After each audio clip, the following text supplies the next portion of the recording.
Today, I am in Niven Park in Corte Madera, and as you can see, you got beautiful Mount Tam behind me. It's like a postcard view over here.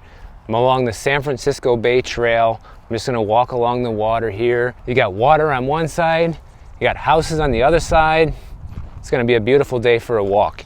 And we can talk about how people are so sick and tired of being lied to right now, including me, because I wanna thank Paul, one of my subscribers. He sent me this story talking about the 9 signs that US consumers are about to break, guys. And wait till you hear all these points, because it's pretty much sums up everything that I've been telling you guys. And I've never seen this story until now when Paul sent it to me. But to me, it just kind of reflects how in tune I have been with where things are headed right now. We keep seeing all these stories talking about how everything is great, we're gonna hit the soft landing scenario, and everything's gonna go back to normal. And we're just gonna dodge this recession, guys, and people aren't gonna be feeling inflation anymore, and people are gonna be able to buy houses with the 0% money down, like I was telling you guys in yesterday's video. It's all gonna be hunky-dory. But here's the reality of what's really happening, and that is that households don't have enough money coming in with the debt levels that they are acquiring, and delinquency rates are starting to go up on all forms of debt. Here's the first big whopper that should be a wake-up call of why things aren't good right now. You have, after adjusting for inflation, household income in the United States has fallen 9.1% since April of 2020, guys. Now, people have been getting raises to the tune of like 5 to 6% per year, but because inflation is continuing to rage on, and it just went up again recently, it's not enough. And people are actually making less money today in real money value than they were 3 years ago, even though the nominal value is going up, and you're starting to see the dollar amount people are getting paid. So maybe you're making $70,000 a year right now, and you're only making $60,000 back in 2020, but that extra 10 grand a year is not enough to keep up with the level of inflation. And what do you think that does to people's monthly budgets? It constrains how much of everything that people can afford. It constrains how much people can pay down on the minimum credit card balance. It constrains how much they can afford to go out to eat that month. It constrains how much they're going to be watching their electricity bill and their other utility bills to make sure that it's not going too far out of control. And what do you think it does when the house payment goes up because your escrow is higher now, because now your homeowner's insurance is higher, now your property taxes are higher? How does it affect all that stuff, guys, when you're actually making less money adjusted for inflation? Not in a positive way. The next sign, consumers are not doing well. Credit card debt has just surpassed $1 trillion mark for the first time ever, okay? Why is this happening? Because people are now leaning on credit cards more than ever to keep up with that deficit in income versus the cost of living that we just talked about. And that's not something that's being made up. That's being reflected in the data of how much credit card debt we have. It's higher than ever. And here's the thing about credit card debt. You can only go so high with credit card debt, guys. You know, the average person has like maybe 3 or 4 credit cards. Once those cards are maxed out, you're done. And also, if the credit card company starts viewing you as a risk because you're not paying your credit card on time, or because your balance keeps going higher and higher, and you're just making the minimum payments for a while, they can actually reduce the amount of credit that you have. They can reduce your available credit at any time they want to. It's in the user agreements. They have full power to be able to do that. You're seeing everybody spend all this money on travel and going out and doing these experiences. You know, you have restaurants and bars. They're saying experiences are doing well right now. That's the sector of the economy that's flourishing, because it's easy to go out to a bar and a restaurant and put $100 on the credit card bill and worry about it tomorrow. That's what you're seeing. Same thing with going on vacation. I'll book that $3,000 Airbnb. I don't have to worry about making a payment on it until 45 days from now, and I'll just pay the minimum. But that can't go on forever. And just to give you an idea of how fast this credit card debt is rising, okay, the total credit card debt just from April through June, okay, just 2 months, it went up $45 billion, which is a 4% increase, guys. If the housing market went up 4% in the span of 2 months, people would be like jumping for joy. And would be like kind of in disbelief that it went up that much. But when credit card debt goes up by 4% in the same time frame, no one bats an eye. And speaking of credit card debt, the average credit card interest is over 20%, and it can go as high as 30% by law. But I would guarantee you, if you go look at your interest rate on your credit card right now and you're carrying a balance, I can almost promise you it's going to be over 20%, guys. So think about it. Every single month, you're paying 20% interest on that balance. And you know, to think that you're going to pay that off, making minimum payments, how many years is that going to be? Like 15? No. I'm not saying I'm happy that people are in this position, but I love this story because it's confirming what we've been talking about here on the channel, because the number 4 thing that shows people are struggling, guys, the credit card delinquency rates are hitting levels that we haven't seen in more than a decade. And what happened more than a decade ago? Oh, the great financial crisis? Maybe that's what happened more than a decade ago? Yeah, that was a no big deal, right? That's not going to happen again, because this time it's different.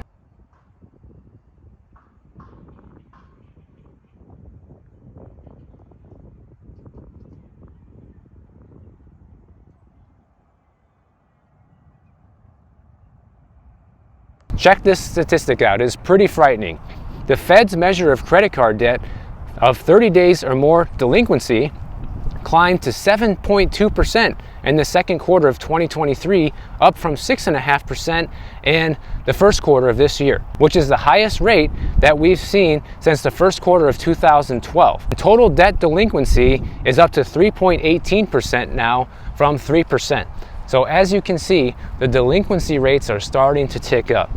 And as that continues to happen, it's just going to make things worse and worse. This is not something that nobody can find out on your own. You can go look up all these stats and find out, like, yeah, this is really happening, and talk to your neighbors, talk to your friends. Ask them how much credit card debt they're carrying right now. Ask them if they're making the minimum payments only or what's going on with that. Some people might not admit it. Some people might not be honest financially because they're too ashamed of the situation they've put themselves in. But I guarantee you that at least a few people are going to fess up, and you're going to be amazed at how many people are struggling with these delinquencies right now because everything is too expensive. I'm even willing to bet that some of you in my comment section on this video are going to fess up about it too, because you guys like sharing your experiences, so feel free to do that too. Now, number 5 on this list should really be an eye-opener for you. The number of Americans that are making emergency withdrawals from their 401k plans is absolutely surging right now. More Americans are tapping their 401k accounts because of the financial distress, according to Bank of America. This is not according to Michael Bordenero, it's according to Bank of America saying this. The number of people who made a hardship withdrawal during the second quarter of this year surged from the first 3 months of the year to almost 16,000 people, a 36% increase from the second quarter of last year, guys. So a 36% increase in the amount of people taking hardship withdrawals from their 401k right now, just from year over year. That's astonishing and unsustainable, to say the least. Obviously, people are looking for any way possible to borrow money. I covered in depth on another video the other day talking about how the HELOC balances are rising. More people are taking out HELOC loans than ever right now. They're looking for any way possible to grab some extra cash to keep up with the rising cost of living. And listen, I'm not saying that I blame you, because obviously it is expensive and people need money to pay their bills. There's no doubt about that. But the problem is when you're putting yourself in a vulnerable financial position where you know you're not going to be able to pay this stuff back, and it's just a temporary last-ditch effort to keep the lights on for a few more months, that's a recipe for disaster, guys. So anybody who's doing that right now, you need to really rethink your situation and try to cut back on as many expenses as possible, possibly even give up your place, whether you own or rent, and get rid of that huge monthly house payment, move in with friends, move in with family, get a roommate, anything that can lower your cost of living right now if you're someone who's facing this. Number 6 is the fact that it's more expensive to purchase a home. And the reason why it's more expensive to purchase a home is twofold. You have prices hovering pretty much where they were last year. Home prices have remained basically flat from a year ago, so they have stopped going up, but they're still high. And when you combine that with a 7.5% mortgage rate, it's too high. Number 7, the nationwide average rent to income income ratio has been over 30% for the past 2 years. This is the first time in US history that that has ever happened, meaning that yet again, consumers are getting squeezed from the angle of rents being too high. So people are getting hit literally from every angle possible, guys. You have people paying too high in rent, people paying too high in credit card bills, people paying too much for a house, too high of interest rates for the house, too high of interest rates on the credit card bills. I mean, where does it end, okay? How do people keep up with it? The answer is they don't. And that's why we're starting to see all these things come together at once. Now, number 8 is one that I never would have thought of, and that is vehicle repair costs have gone up by almost 20% in the past year. Car repair costs are up 20%, and that's more than 6 times the inflation rate right now. So it costs 20% more to get your car fixed, and I see all kinds of cars on the road that have missing bumpers and, you know, scraped up paint jobs, and you know, the front end is crashed in or whatever and held down by a bungee cable and all this stuff, and that's because people can't afford to fix it. And last but not least, the 9th reason why so many people are struggling right now, or proof that people are struggling, is that 69% of all US consumers that live in urban areas like a big city, think of San Francisco across the bay here, are living paycheck to paycheck right now. And that's 25% more than people who live in the suburbs. You still have 55% of people that live in the suburbs, like where we're at here, that are living paycheck to paycheck, but people who live in the cities, 69%, guys, paycheck to paycheck right now. How long does that go on for? So what that means to me is one job loss, okay? You're laid off for a few weeks or a month before you find another job. That just set you back 3 to 4 weeks financially. And if you're already struggling, trying to catch up to that is very difficult, if not actually impossible, if you don't get a high enough paying job to make up the difference. And then you can say, oh, Michael, the job market's doing great right now. You know, they keep adding all these new jobs every single month. Well, all right, except the fact that most of those jobs are low wage jobs, guys, that people don't want. That's why there's so many of them available, because people don't want to make 10, 15 bucks an hour because they can't afford to live on that. That's not a reason to wake up and get out of bed every day anymore. It used to be, but not when the cost of living has shot through the roof. So I mean, after hearing all of this, does that make you still believe that the average US consumer is in good shape right now? I don't think so. Now, are people that are living in this area where houses cost $2-3 million doing okay? Probably. Or maybe not. Maybe they're paycheck to paycheck too, guys. In fact, a lot of rich people are paycheck to paycheck. Just because they own an expensive house or have an expensive car doesn't guarantee that they're not living paycheck to paycheck as well.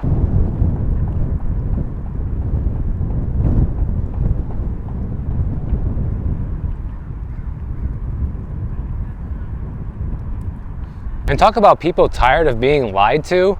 You have millennials right now, people in my age group, that are absolutely furious because of the situation when it comes to buying a house, okay? There was a story about a guy, 39 years old, who wants to buy a house, and he's just getting struck down left and right. He has a steady job, he's paid off his student loans, okay? He's not one of the freeloaders that's looking for the handout, and he wasn't able to get a home when interest rates were at rock bottom because he was too busy paying off his student loans and being a responsible adult. So this guy's in Ohio, and he's tired of all the lies that real estate agents are telling people, like marry the house, date the rate. You guys have probably heard that one a million times before, and that refers to the big lie that I keep telling you that's being spit out left and right, which is that you can buy now today at a higher interest rate and refinance when the rates come down, which is just in fact not true if you don't have the equity to do so, guys. But yet that's the line that everyone's telling you, mortgage brokers, lenders, real estate agents, to get people into the home. And this guy is smart enough to realize and see through the BS, okay? Because he's 39 years old. And basically this is what he said. He said, I don't want to have someone pushing me to make a decision I'm not 100% comfortable with. And the thing is, real estate agents and lenders are using this narrative to get people into homes right now to convince you that it's still an okay time to buy because that high interest rate isn't going to be permanent. So that's what they're telling people to go ahead and pull the trigger on all this. And now you even have people on TikTok speaking out against this as well, which I'm really happy to hear that I'm not the only one out there on social media flashing the warning signs that this is a terrible idea and really bad advice when it comes to buying a house. Check out what this story says, and this is true, what I've been telling you guys. Not only is it uncertain when and by how much mortgage rates will drop, but buyers should also understand that refinancing comes with hefty costs, okay? If rates drop, homeowners would need to calculate whether refinancing would pay off.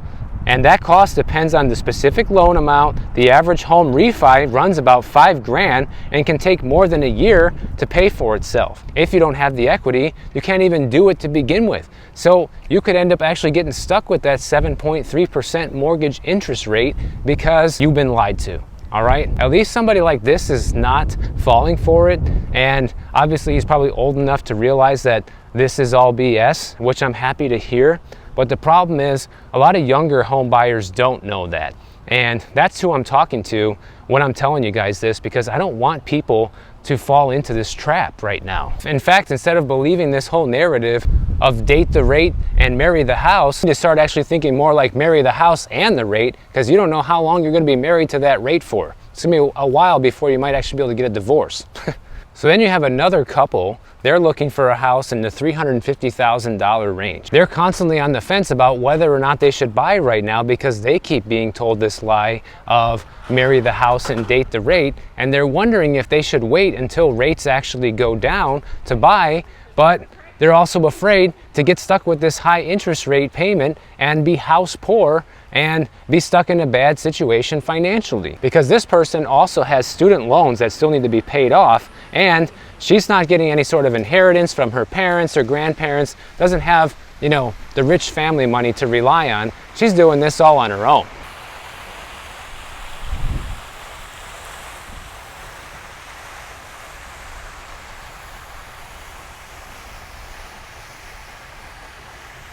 And so this woman is also smart enough to realize that if rates do come down, unless the housing market absolutely skyrockets after that, she won't be able to refinance. And that's the same message I've been telling you guys over and over here again on the channel. And I have to keep repeating it because I don't know how many people see these videos, how many of the same of you are watching these videos. And I have to make sure that whoever does see the video gets that message, because I'm telling you, man, if you think you're going to refinance when rates go back down to 5%, if home prices are falling at the same time, which there's a high likelihood that they will be right now when that situation occurs, because those 5% rates are going to bring out a ton of new inventory.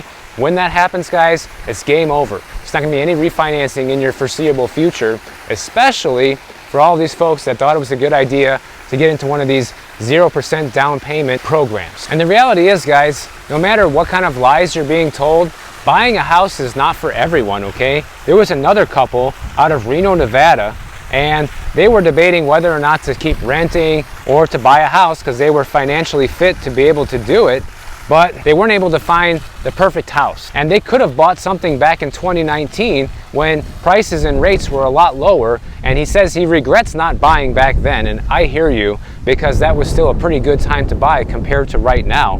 But instead what they're doing, they're taking advantage of life, okay? They're traveling the country, they live a nomadic lifestyle, kind of like what I'm doing right now, staying in Airbnbs and house sitting, and they're also using their travels to visit places where they could possibly buy a home and settle down. That's exactly what I'm doing right now. Places like this are still kind of out of my price range probably, but it's good to dream, guys. It's good to think that maybe one day you'll be able to afford something like this. And for me, that's the motivation, right? That's what keeps me going. I love it here, and I could see myself living here because I love it so much.